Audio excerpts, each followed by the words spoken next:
Hello, everybody. Welcome back to Video Game Rambles. Man, it has been a while since we've sat down and had our ramblings together. It's me, Alberto, joined as per usual by Merle and Wise. How we doing tonight, everyone? Dude, I am loving life. How have you been, Weiss? You know, the usual. Working hard, playing video games. Living the dream. The Somebody's American gotta. dream.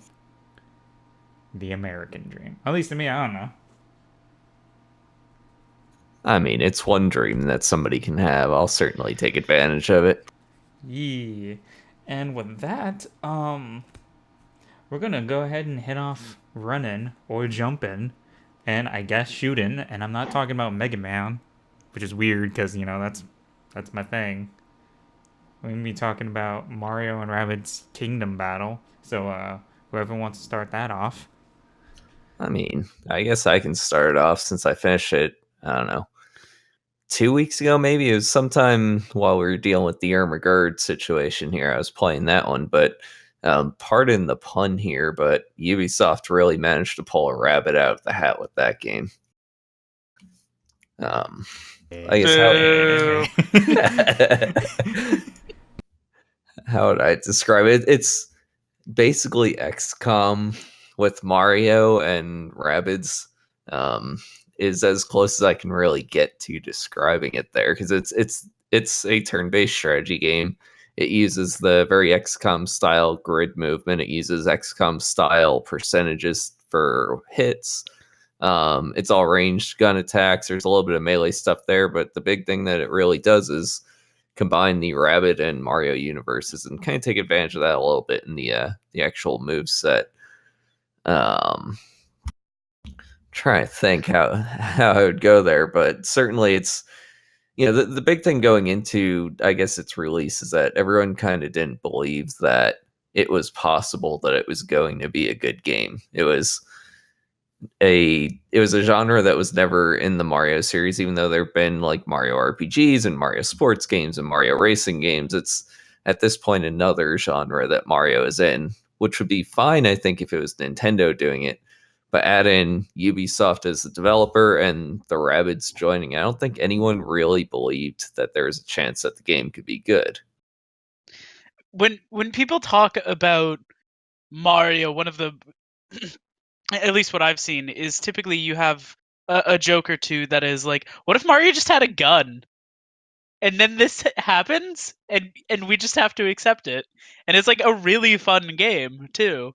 Like that's the wild thing, is that you take Mario, put him in a completely different scenario, and it's not helmed by Nintendo. This is like Ubisoft core development. Is Ubisoft to talk to Nintendo and we're like, we want to make a game with you, and it's like, all right, well, we'll use Mario because he's Mario, and then this is the end product, and it seems ridiculous, and the concept is so far fetched, but it's got that good mix of like Ubisoft taking the time to fully explore the genre itself, like how the game should play, and then it's got Nintendo polish, even though Nintendo was more like the benefactor of this relationship.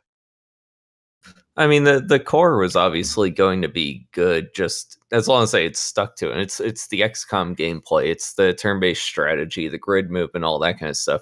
The things they brought in that were, I guess, Mario universe inspired in terms of the gameplay, not so much the environment, but the gameplay itself brought in a lot to where it's, things like all the characters can jump off of each other when they're moving around, which becomes a really important movement thing.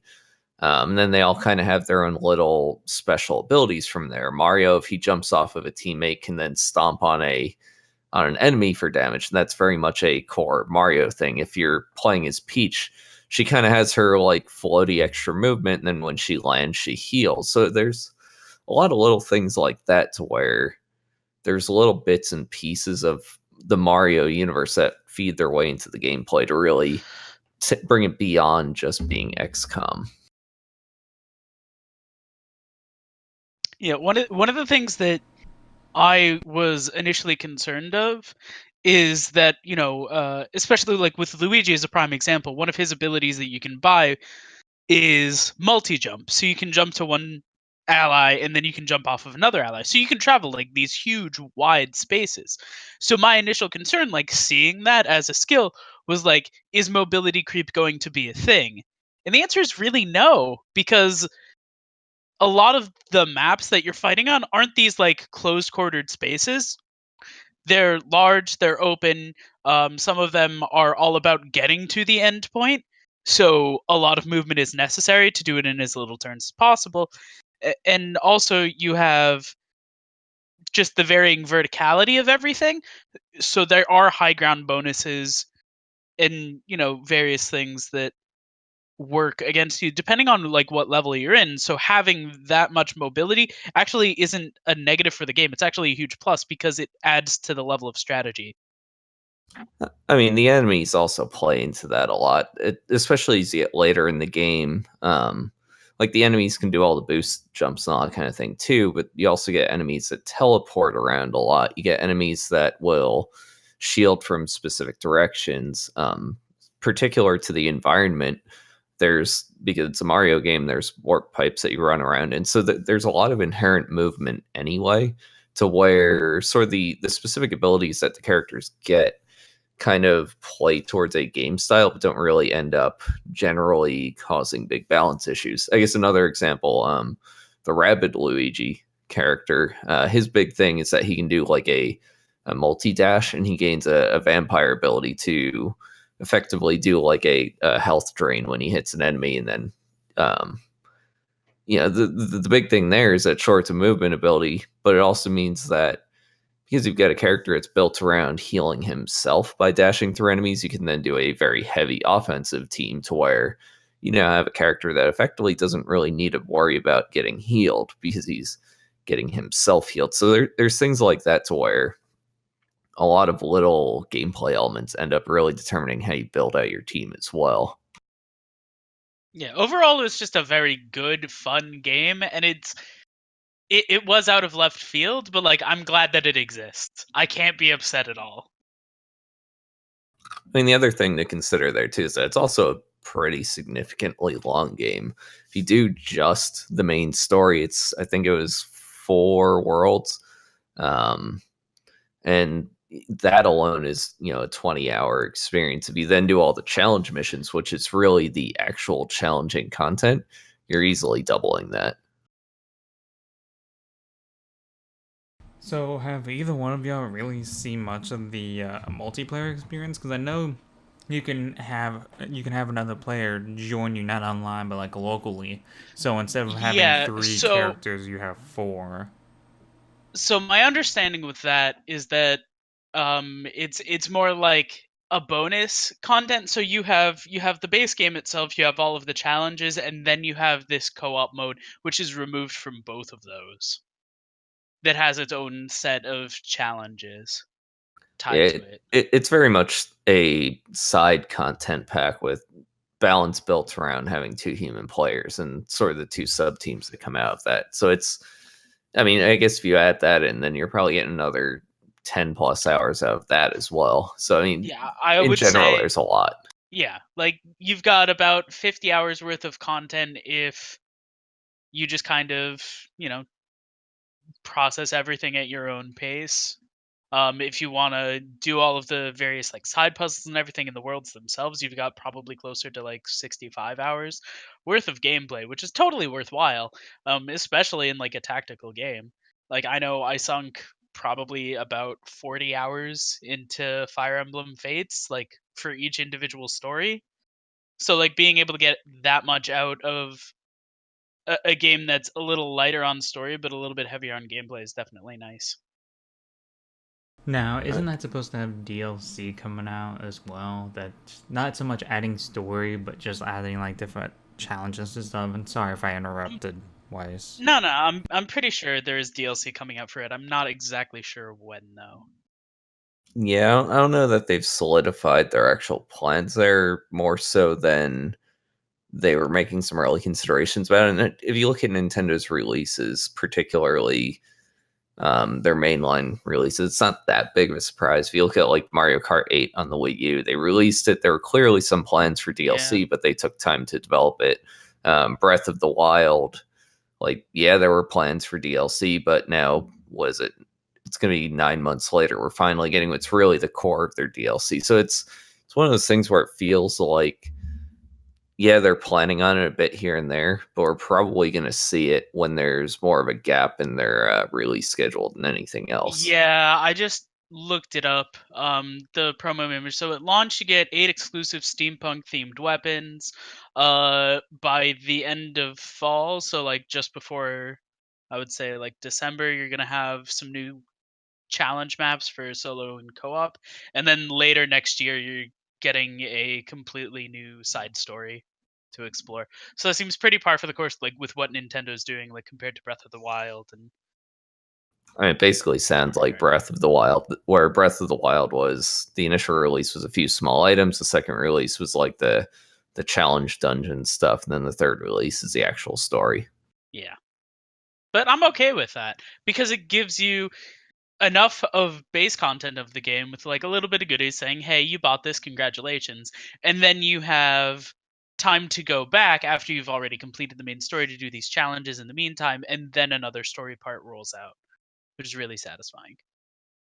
I think if nothing else, that the sort of overarching thing for me playing through the game was that, end of the day, it was a very weird genre that but worked well, but a lot of it was just the little touches everywhere were so Mario. It's, the red coins that you find throughout the environment. It's obviously some of the jumping, all that kind of stuff pulled into the battle system. It's, seeing like booze as streetlights in the haunted house area. So it's all those little things where they just made the whole game work so well. And then if we're then getting more of that, whether it's gonna be a fifth chapter or anything like that, then it's, we're only gonna get more great stuff out of it.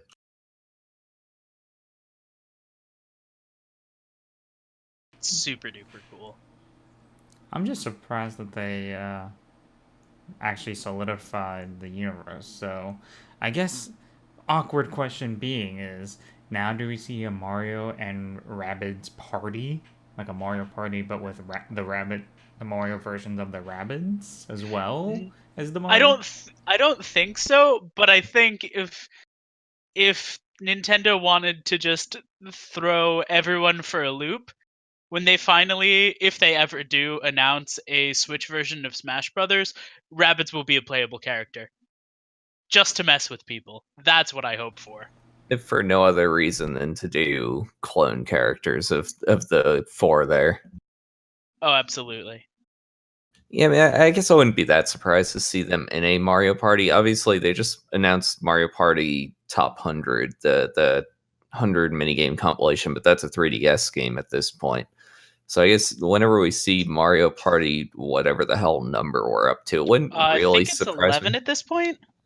Yeah, that sounds right. 10, I remember 10 coming out, but beyond that, it really wouldn't surprise me to see the Rabbids in Mario Party, and to the same degree, it wouldn't surprise me to see, I guess, more crossovers of some sort. I don't know whether it would be specifically Mario and Rabbids again, but Nintendo's been at Legend of least Zelda X Assassin's Creed. Let's do it. I mean, yeah, exactly. Like stuff like that, where things make sense. I think they'll be more open to doing crossover, and they've certainly been, I guess, handing out their IP a lot more lately. Even if you look at like Metroid just came out from what was it, Mercury Steam, the Spanish studio. Obviously Ubisoft with Mario and Rabbids. I'm trying to think of what other ones they did. Capcom was doing the Zelda games forever. Metroid's been in other studios forever. What was that one? I was gonna say, and Grasshopper Manufactures. Yep. I mean, basically, Nintendo's been sort of handing out their IPs. That's kind of a weird way to put it, but letting other studios They've been a have the little bit more opportunity. open about it because they're typically so restrictive of it. So, like, I'm really glad that they're moving forward and being more open with like the potential that these, household names like Legend of Zelda, Mario, and like Metroid all have, being like 30-year-old series. You definitely have a lot of, clout to back them up. So them being a little bit more, just what if we just made a cool game? is very much like something that I'm a fan of. It's certainly been working out well, and we have more of them this year. We've got the Fire Emblem Warriors coming out, and that's distinctly not Nintendo doing that one either. Oh yeah, because they did Hyrule Warriors Legends, and that was my favorite Wii U game of all time. Yeah, so there's stuff like that where they're spreading out their IPs, and I know some people are going to say, they're releasing so many games of the same IPs, but they're doing so many things that are completely different that I think if you focus on it being the same characters, you're kind of missing the point. Yeah, definitely. It's definitely a step forward for Nintendo, and they are taking another step into the world. Yep, now if only they could have working online functionality, then they'd really be thinking in 2017 terms. But Hey man, baby steps.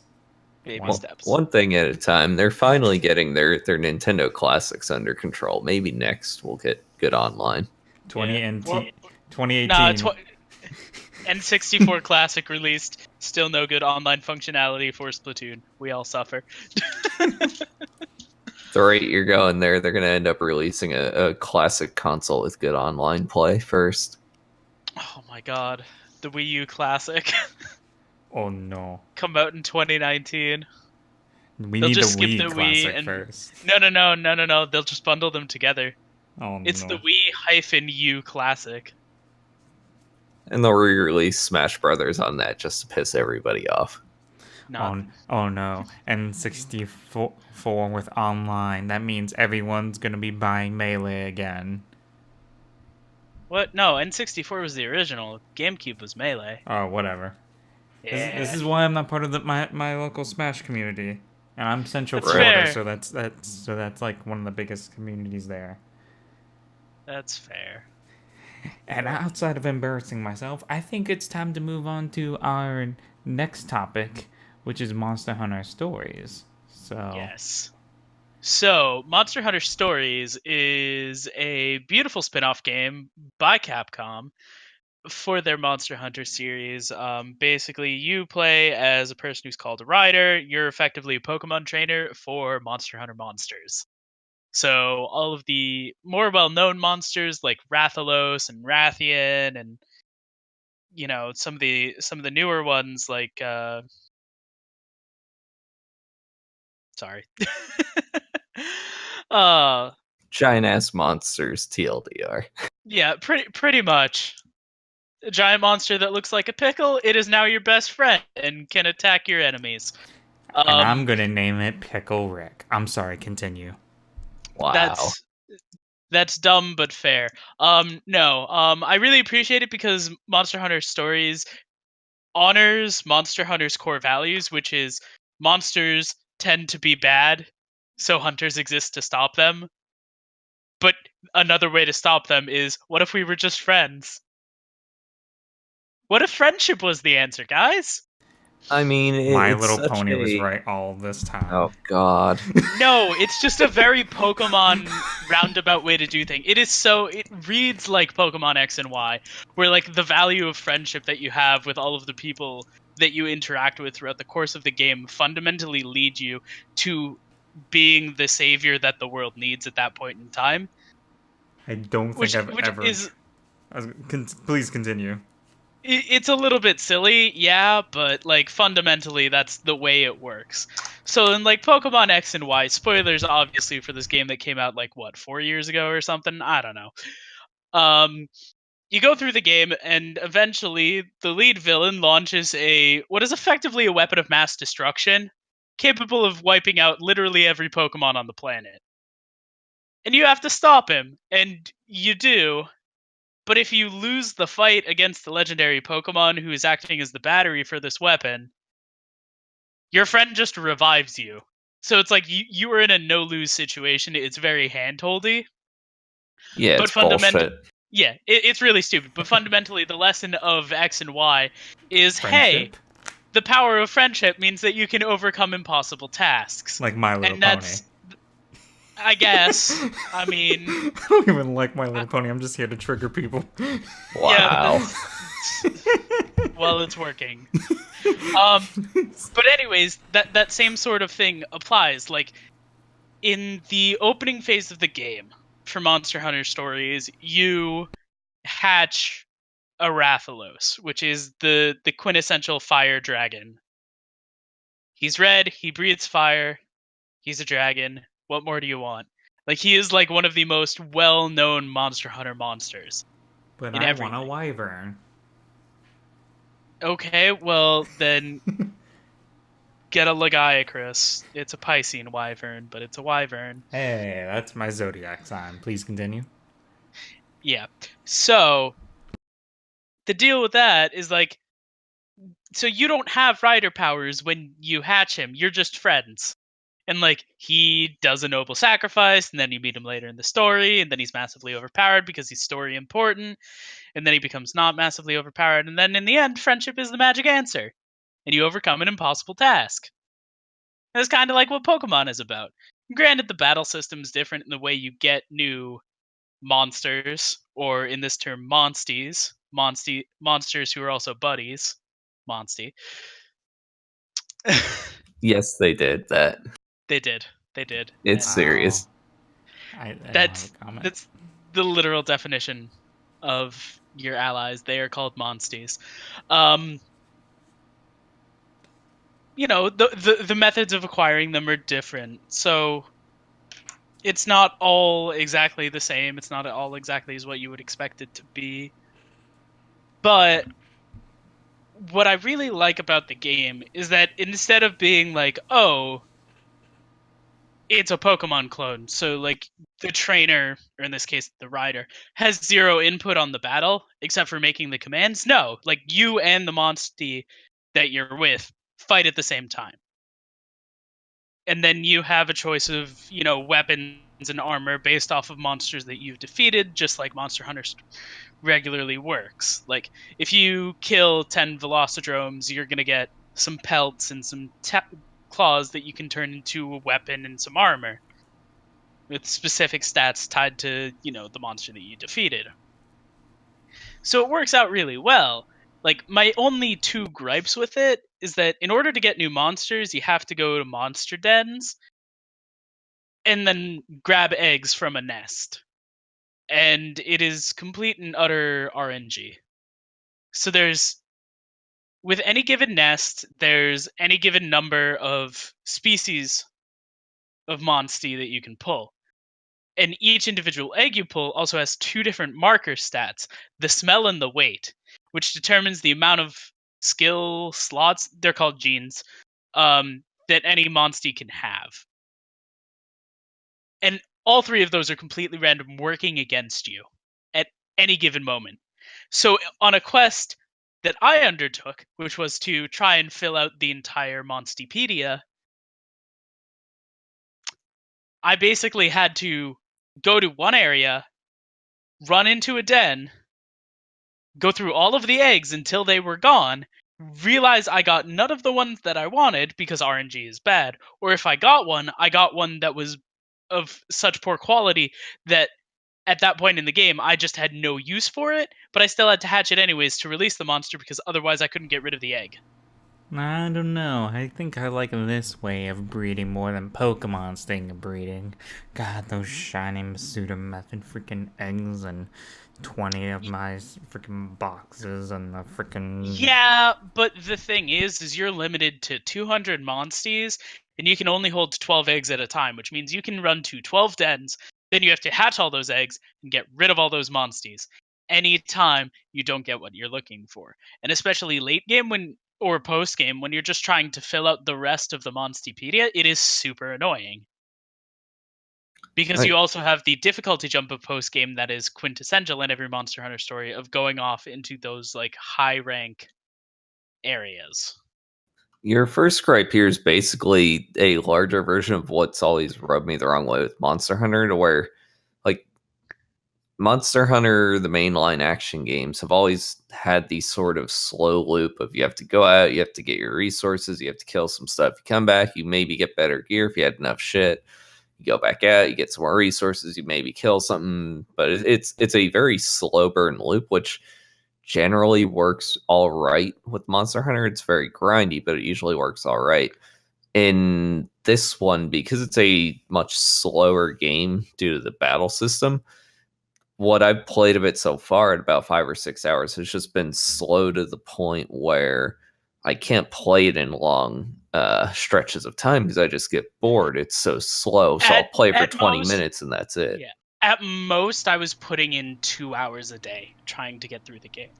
And I don't think that's a bad thing. The battle system is fun.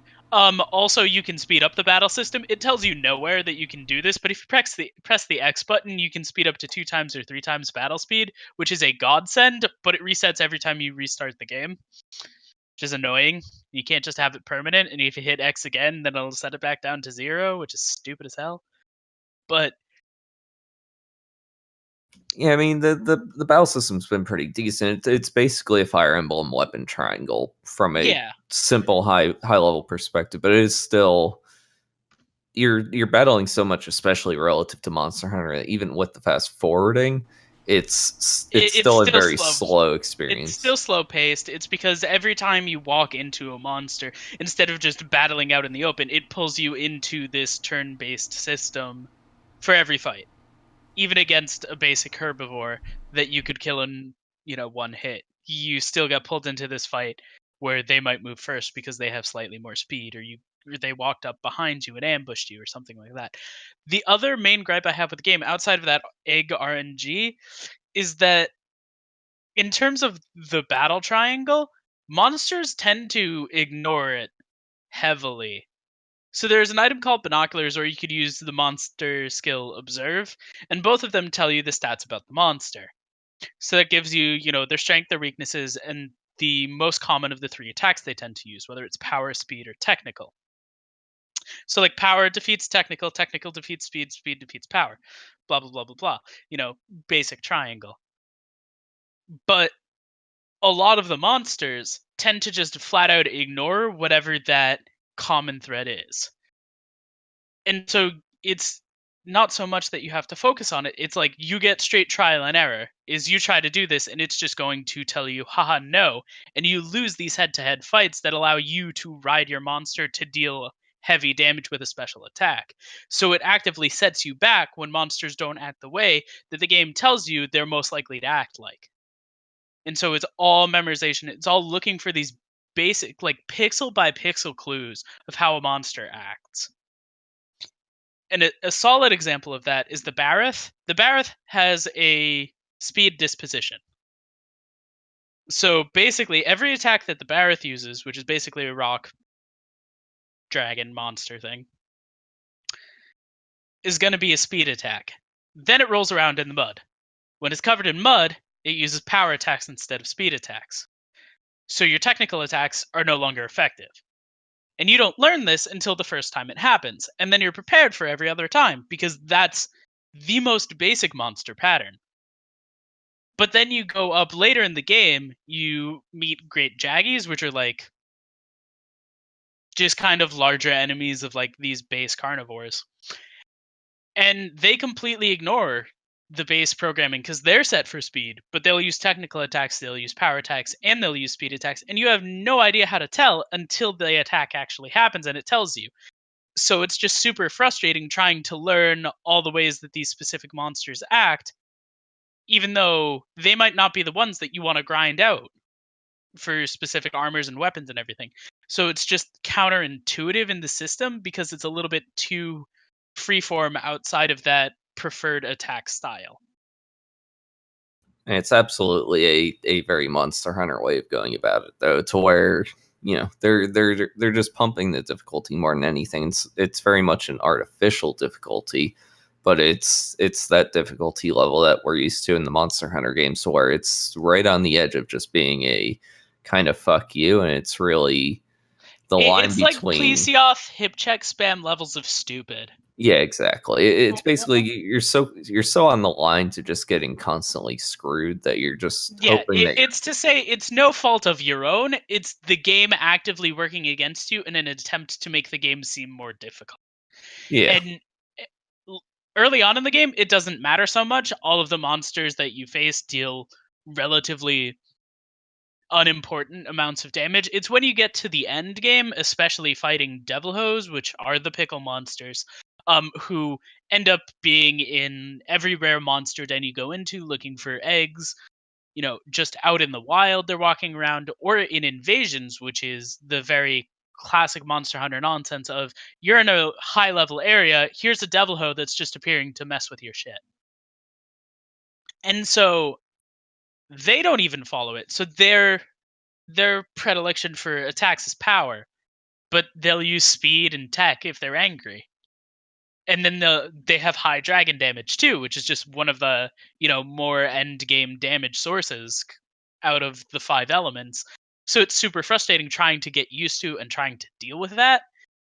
But at a certain point, after fighting 5 or 6 of them, you're like, oh, okay, well, he's basically a tank, but I know what to do. It's just going to take me 20 minutes to kill him. And that's not satisfying. That's just artificial inflation of difficulty again. And so when I was getting to that end game point right before the final boss, whenever I ran into one, I just ended up running away because it just wasn't worth it. Yeah, and that's kind of, I guess, if I was to target one big gripe, that's kind of the big thing there, is that it's a lot of it just becomes not worth fighting. It's kind of the same thing that happens with me at the end game of normal Monster Hunters, that I just kind of avoid most things. It's just the safest option is just to say, nah, I don't want to deal with this. And even in the end, the final boss fight was actually pretty fun. It was the right level of challenging for what the game prepared you for. I didn't grind much. Most of the grinding I did was accidental in terms of me just trying to find the right monsters I wanted for my end game party. So that wasn't an issue. And I ended up using, my Rathalos, the one that you get at the start of the game, because he's that right level of overpowered for story importance. And, his story significance isn't wrong. It's not bad, honestly. It's pretty good. It's an interesting arc that dragon has in your relationship with him. But, fundamentally, the game just seems artificially focused on just making you take more time than is necessary to complete the tasks it's given you. And that's what frustrated me the most about it.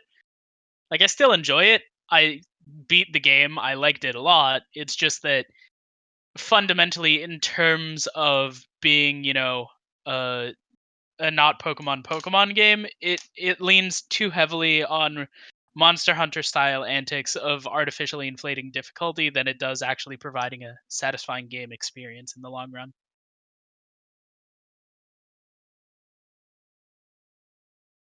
I think that's about good for me for wrapping up my thoughts on it too. Yeah. And you're what, 6 hours into the game, so you've beaten maybe 2 zones out of the 8 I think there are. Yeah, something like that. Off the top of my head. Yeah. Now, is this is a 3DS game, right? Yes, this is a 3DS game. I mean, you need to pick it up if my money ever comes through for my fantasy football stuff. I definitely recommend it.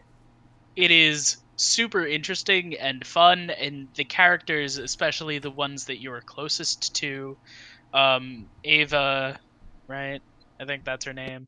Navarro and Chevy are Chevrolet. Yeah, it's a dumb name, but that's anime for you. Are all super interesting characters, and they're definitely worth witnessing their story as it plays out.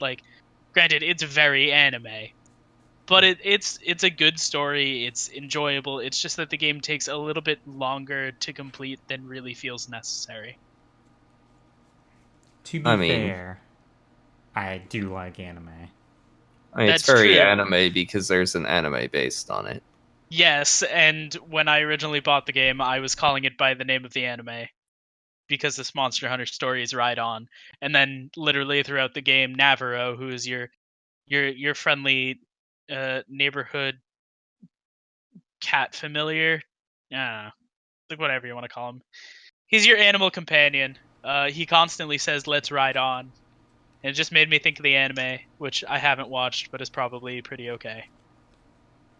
It was, how would I describe it? It's entertaining, but it's definitely A a kids show. kid's show. It's very much a put it on and don't really have to pay attention to it much kind of a show. Yeah, to protect the world from devastation, peoples within our nation kind of fillery in every episode bits. Pretty much. Yeah. Still, not that that's a bad thing. It's enjoyable. Nah, it does the trick, but it's definitely a simple show. I was really hoping you would finish that Team Rocket. Nah. Saying, well, I'm disappointed. Nope. Boo. So does that wrap everything up that we planned? Or I like how I mean- it all comes for full circle that we get back to talking about anime. Since we spent 20 minutes before this ranting about anime. Absolutely. That's the only right way to end it. All I right, guess- so how about them yeah, Food that's it. Wars? A new game, and oh wait, we don't have the time for that. Don't, Oh, that's another show. don't remind me of all the shows that we're no longer watching, please. In the immortal words of Alton Brown, that's another show. All right, so I think that's a pretty good wrapping point for us here at Video Game Rambles. I am Alberto. With me, as always, is Merlin Weiss, and good night. Have a good night, guys. See you around.